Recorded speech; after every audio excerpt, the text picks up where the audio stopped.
Since 2001, more than 500 diggers have died by suicide.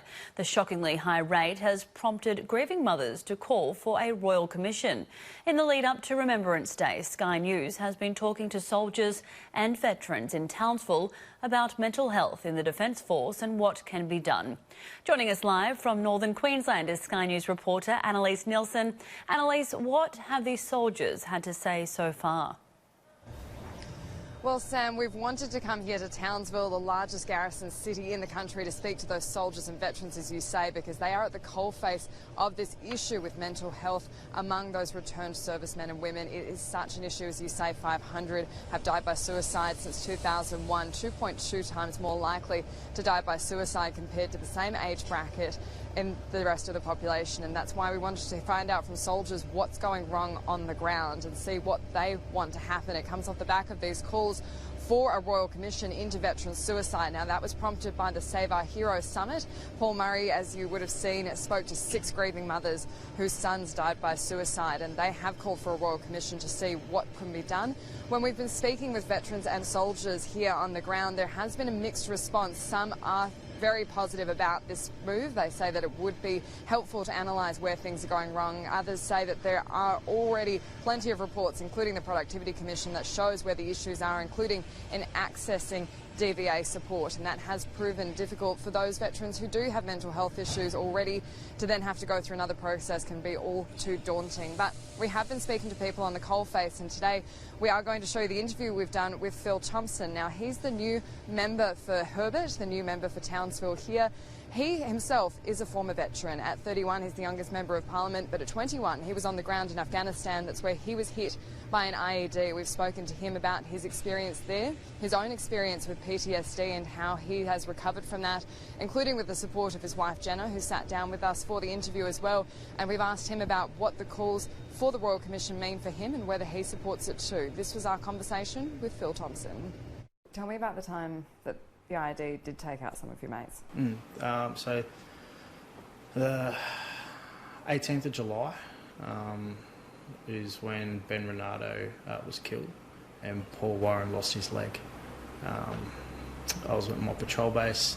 It was quite early in the morning and we heard it come over the radio, and then the Black Hawks flying low and hard. We didn't really know what happened at the time. They just said there's a prior 4 and a prior 1, so someone being killed and someone who's got life-threatening injuries. It was kind of, that's what happened over the radio. No one kind of knew for a bit. We just knew that someone had died, and it took a while before we got the information of who was killed. We were going out on a patrol, and Ben was close to myself and both Jenna. Now, at the time, it hadn't affected me as that Ben was killed. I kind of buried it a little bit, but it didn't affect me much at that time. And it wasn't until we went back to TK where, there's a photo out the front of a big Connex, a freezer Connex where he was in, that it kind of all became true and all became real. And then having to do the eulogy, then you have to go right back to work. Yeah, so I read the eulogy. It came out well. I read it. What did you say in the eulogy? Just spoke about his life and about our friendship and how you wrote a poem. A poem, yeah, a bit of a poem. And then next day, back on a helicopter, back to a patrol base, back on with the job. Tell me about when you got hurt by an IED. It was at a place where only a month ago, or a bit longer, I shot a person, I killed a person. And, I believe it was a targeted IED. I'm not very tall, I'm a short guy carrying a long SR-25, a long rifle, and it was weighted until I crossed the aqueduct before it went off. We had many Australians go through before me. So what happened was, I was walking, we went back on the same path we came, which is a no-no. but we were following the Afghan army. And as we were walking back through this thing called an aqueduct, which is about 1.5 meters wide and probably a couple of metres deep, it's full of water. It's an irrigation system, so you kind of just jump across. And I'm not very tall, so I can't just leap across.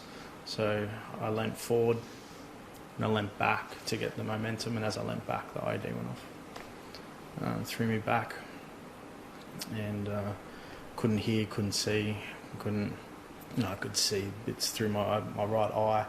Was glasses were covered with peppered rocks and rubbish, and kind of was laying on my back. And then my medic, who is an absolute hero, jumped through the blast. And anyone who's been around IEDs knows that one of the Taliban's or any kind of evil people put secondary IEDs and put there for first responders, but he had no regard for his own safety and jumped through the blast site, through the dust, pulled me back, ripped my kit off, was checking me over. So I definitely want to ask about your recovery, but just what you said before, you went on with work, you killed a guy? Yep. For people who have nothing to do with Defence Force, they'd find that quite confronting. Yep. What's it like to kill someone? He's a bad person, so I don't lose a wink of sleep over it. Never have I once questioned my actions or the actions of anyone that I've known who've been in a similar situation. This person raised a rifle at Australian soldiers, and he dies before any of my friends every day of the week. And I guess it's quite far away. Yeah, I feel like over time the distance gets further, but it's probably a couple 100 metres, 150 metres, 200 metres. So, but I had the SR-25, so it's a long rifle with a scope on it a sight that you can see. So, I can tell if at that distance if someone's shaved in the morning or not. So, I was very fortunate enough to be in the position that I was. What happened? Once again, my height hurts me or helps me. Everyone went one way, and I zigged when I should have zagged and went into the corn crop. Kind of got lost, popped out the other side, and they were crossing. Going through like an open paddock, and this guy looked like he was counting people. So I told everyone to kind of just stop. Jumped in on the ground, got the sight.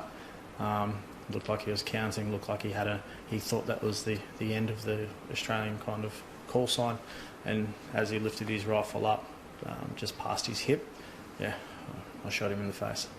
So let's talk about your recovery. Coming back to Australia with the injuries you had, that must have been really traumatic. Yeah, it was. I've been blown up, I can't remember much, I can't hear my brothers, my family are still in Afghanistan, by myself. I have all these injuries that I don't really know as a 21-year-old how to deal with. I found it very, very difficult. I flew to Dubai from Afghanistan to get checked over by an ENT specialist, and then they said, you've got to go, and sent me back to Australia, where I got Jenna to bus me out of hospital, because it's just not a place I wanted to be. I didn't understand what was happening. I knew I was injured, but I couldn't see an injury. So having no hearing, which I still don't have, and having brain injury and memory loss, and constant ringing in my ears and in my head, to me I couldn't see what was wrong. So I didn't want to be in a hospital. But it was probably to my detriment that I didn't stay in the hospital, because I'd go unconscious with a bleeding on my brain. So skull, blood, brain, when it all touches, you go unconscious. And I think that's where Jenna kind of saved me multiple times from probably drowning in my own saliva and whatnot from when I go unconscious. Jenna would roll me on my side and call ambulances and make me better. I find this really remarkable because, so you weren't dating when you first left? No. So the first you hear from Phil, you've been talking while he's away, and then he calls you and says, can you get me out of hospital? He needed to be monitored as well. So he stayed with me during his recovery. And yeah. What was that like for you? When you're young, it doesn't really hit you. You just see someone that needs your help, and it's like your friend. You're always going to help your friends no matter what, and you're always taught that when you're younger. So I was just helping my friend. How did you feel seeing Phil after you'd been friends with him before he left for Afghanistan? How was he different? They feel like you can tell that they're invincible. They're so excited. Their spirits are high, but you can almost notice in all of them sort of their spirit goes down.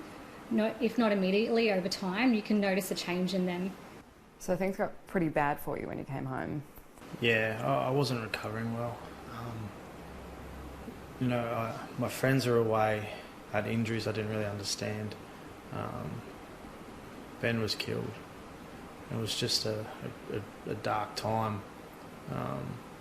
And as well as going unconscious and not really understanding why, or not really understanding how to get better. I fought a lot, I drank a lot, I did things that I probably definitely shouldn't have been doing. But I was built up with anger, I was built up with rage, not at anyone, it was but at myself. I felt like I let my team down overseas. I felt like, why couldn't I have been killed? Why did I survive in my ID? So how bad did it get for you? Pretty bad, or in a pretty bad way. Jenna was helping, like going to hospital, spending the night there and sitting with me, but then I wasn't understanding why I was feeling that way. And then, I think Jenna without her, no doubt I probably wouldn't be sitting here. I was in a really bad place, and I didn't have the support network here I had, though. All my friends are overseas, so it wasn't just a week, it was years. So what really turned it around for you?